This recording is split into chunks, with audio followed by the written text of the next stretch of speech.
नमस्कार साथियों, आपका बहुत बहुत शुक्रिया। आपने राजपथ को लाइक किया, सब्सक्राइब किया, फॉरवर्ड किया है, शेयर किया है और बहुत अच्छा रिस्पांस आया है। आप लोगों ने उसको अब 230 की संख्या पहुंच चुकी है सब्सक्राइबर्स की। मैं कोशिश करता हूं कि आपके साथ छोटी छोटी बातें, छोटे टॉपिक्स पे आपसे रोज़ चर्चा करूं। आज मैं ओम प्रकाश राजभर पर चर्चा करना चाहूँगा। ओम प्रकाश राजभर जो है, उन्होंने जिस तरह से अपने आप को स्थापित किया, पहले बहुजन समाज पार्टी में रहे और 12 साल बहुजन समाज पार्टी में कार्यकर्ता की हैसियत से काम करने के बाद और अचानक उन्होंने बसपा छोड़ के अपनी दल पार्टी बनाई और अपनी पार्टी बना के पूर्वांचल में अपने आप को स्थापित किया। और स्थापित ऐसा किया कि भारतीय जनता पार्टी के साथ मिलकर चुनाव लड़ा और चुनाव लड़ने के बाद उनके 4 विधायक जीते, कैबिनेट मंत्री बने और कैबिनेट मंत्री बनने के बाद उनके मुख्यमंत्री से संबंध खराब हुए। आपने देखा होगा कि उनके यहाँ घर पे शादी थी तो गांव की सड़क नहीं बन पाई थी, तो उन्होंने मंत्री रहते हुए उस सड़क के लिए मिट्टी खोदी, मिट्टी ढोई और मिट्टी सड़कों पे पाटी और बाद में उनके संबंध इतना खराब हुए कि उनको मंत्रिमंडल से बर्खास्त करना पड़ा। तो ओम प्रकाश राजभर उसके बाद फिर लग गए और छोटे छोटे दलों को एक करके भागीदारी मोर्चा बनाने का उन्होंने काम शुरू किया। शिवपाल यादव को जोड़ा, क्या कहते हैं आपके केशव मौर्य को जोड़ा, संजय चौहान को जोड़ा और ओवैसी से मुलाकात की, चंद्रशेखर रावण से मुलाकात की और चलते चलते चलते चलते एकदम से एक दिन समाजवादी पार्टी के कार्यालय में अखिलेश यादव के साथ उनका फोटोशूट हुआ और अखिलेश यादव के साथ वो उस गठबंधन में शामिल हो गए और उन्होंने अखिलेश के साथ चुनाव लड़ा। बहुत अच्छा नतीजा। जिन जिलों में उनका असर था, गाजीपुर, मऊ, बलिया, आजमगढ़, पूर्वांचल के तमाम जिले ऐसे थे जहां भारतीय जनता पार्टी का खाता भी नहीं खुला और उन्होंने अपने आप को साबित कर दिया। फिर आपने देखा कि किस तरह से उन्होंने अखिलेश यादव पे कमेंट करने शुरू किए। अखिलेश यादव जो है उनके लिए अखिलेश यादव पे उन्होंने कमेंट्स करने शुरू किए। अखिलेश यादव को लेके उनकी वो प्रतिक्रियाएं आनी शुरू हुई, एसी से बाहर नहीं निकलते हैं और ये होता है और वो होता है, इस तरह की बातें। और होते होते वो उनका अखिलेश यादव का गठबंधन टूट गया। अचानक उनके बयानात आने लगे, क्या होगा, क्या कीजिएगा, बहुजन समाज पार्टी जिंदाबाद कहने लगे। मायावती से उनकी फ़ोन पे बात हुई, इस बात की भी चर्चा होने लगी। फिर एक दिन वो दिल्ली पहुंच गए, दिल्ली में उनकी अमित शाह से मुलाकात हुई। अमित शाह से मुलाकात करके वो वापस आए। वापस आने के बाद उन्होंने राष्ट्रपति के चुनाव में द्रौपदी मुर्मू को अपना समर्थन देने की घोषणा कर दी। वहां से जब एक नया रास्ता बना और फिर देखते देखते अचानक एक दिन उनको Y+ सुरक्षा मिल गई, Y+ सिक्योरिटी मिल गई। चर्चाएं थी उनके बेटे को MLC बनाया जाएगा, लेकिन वो सब ना होते हुए उनको Y+ सुरक्षा मिली और उसके बाद ओम प्रकाश राजभर के सुर बदल गए।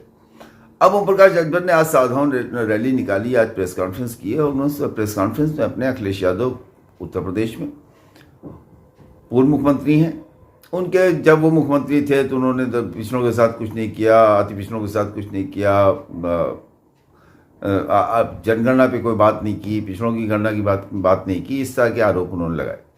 और बिहार में नीतीश कुमार और तेजस्वी यादव पे उन्होंने हमला किया कि जब सरकार में नहीं थे, पहले भारतीय जनता पार्टी उनके साथ थी, इसलिए वो कहते थे, भाजपा पे आरोप लगाते थे। आज भारतीय जनता पार्टी का उनका जो है साथ नहीं है, तेजस्वी और नीतीश साथ में है, तो वो अपनी सरकार होने के बावजूद पिछड़ों के लिए कुछ नहीं कर रहे हैं। उत्तर प्रदेश में भारतीय जनता पार्टी की वर्तमान में सरकार है, केंद्र में सरकार है, डबल इंजन की सरकार है, उसमें उन्होंने किसी तरह का कोई कमेंट नहीं किया। और उसके बाद उन्होंने कहा है कि 33 सभाएं करेंगे, छोटी मोटी नुक्कड़ सभा, रैली, और 33 करते करते पटना में जाके इस रैली का समापन होगा, जिसको इन्होंने सावधान यात्रा नाम दिया। ओम प्रकाश राजभर ने अब जो करना शुरू किया उसमें कश्यप है, उसमें आपके तमाम दूसरी जो बिरादरियां हैं, जो निषाद की उपजातियां हैं, उनके नेताओं को आगे किया है। और अब सिर्फ पूर्वांचल नहीं, बुंदेलखंड और उसके बाद रुहेलखंड और उसके बाद एटा इटावा मैनपुरी का जो यादव बेल्ट है, इन हिस्सों में भी उनकी यात्रा जाएगी और वहां पर आगरा में वो खुद जाएंगे रैली करने, इस तरह से तमाम जगह पे। तो ओम प्रकाश राजभर ने एक अपनी कीमत बढ़ाने के लिए इसको शुरू किया है। इसको यूं भी समझ सकते हैं, भारतीय जनता पार्टी की मदद के लिए भी ये हो सकता है और अपनी हैसियत 2024 में बढ़ाने के लिए और बिहार से लेकर उत्तर प्रदेश तक अपने आप को स्थापित करने के लिए।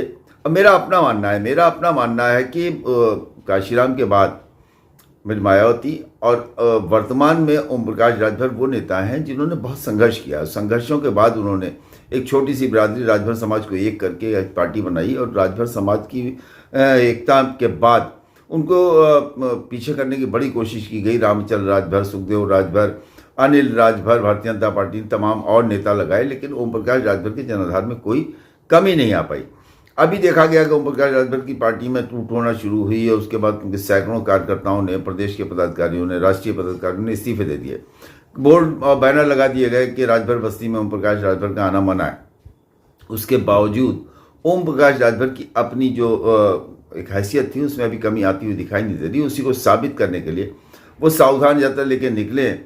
हाँ, मुझे लगता है कि ओम प्रकाश राजभर का प्रयास ये है कि अपने आप को, भारतीय जनता पार्टी को जब तक उनकी ज़रूरत नहीं थी, बीच में ऐसा लगता था कि वो भारतीय जनता पार्टी की तरफ जाने में लालयी थे, भाजपा उनको भाव नहीं दे रही। लेकिन अब जो हालात बदले हैं, नीतीश कुमार की जो एंट्री हुई है, आज कृष्णा पटेल और नीतीश की दिल्ली में मुलाकात हुई है, चंद्रशेखर रावण नीतीश से मिलने बिहार गए हैं, तो इसको देखते हुए बीजेपी में अब जो है उनकी ज़रूरत है और वो अपनी कीमत वसूलना जानते हैं।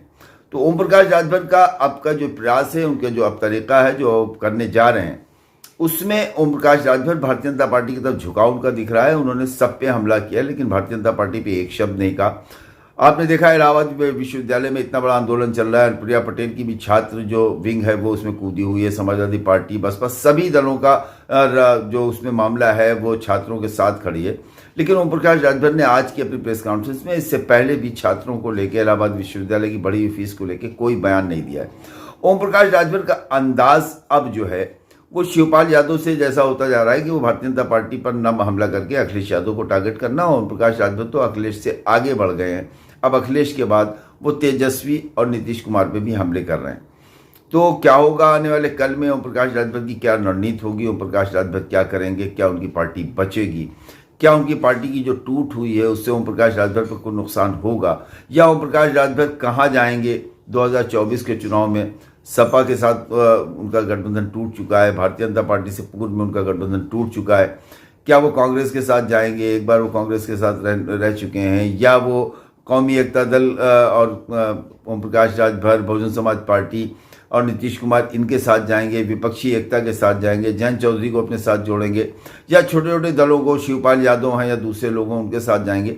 देखना बड़ा दिलचस्प होगा, क्योंकि ओम प्रकाश राजभर जो हैं उत्तर प्रदेश की राजनीति में उनकी एक अपनी एक ऐसी हैसियत बनी हुई है कि ओम प्रकाश राजभर को इग्नोर नहीं किया जा सकता। विशेषकर पूर्वांचल के कम से कम 5 जिले 6 जिले ऐसे हैं जहां ओम प्रकाश राजभर के जुड़ने से फायदा होता है, ओम प्रकाश राजभर के छूटने से नुकसान।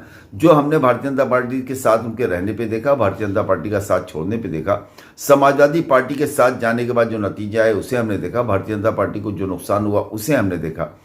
ऐसे में ओम प्रकाश राजभर की राजनीति पे नजर रखने की जरूरत है।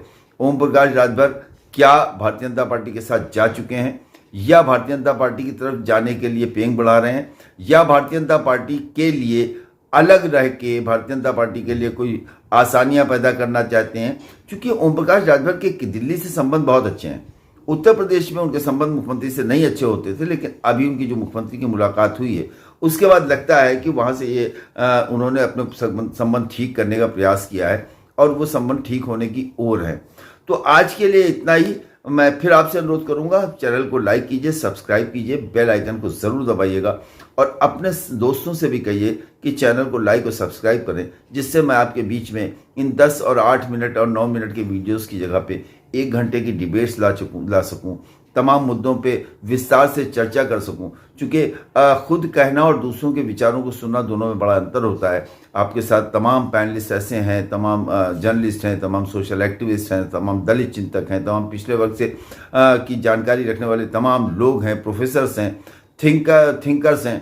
वो उनको अपने साथ जोड़ूं और आपके बीच में कुछ ऐसा जो 2024 की राजनीति को लेकर और सामाजिक न्याय मूवमेंट और सामाजिक न्याय से जुड़ी हुई बातों को आपके बीच में परोस सकूं। बहुत शुक्रिया, धन्यवाद।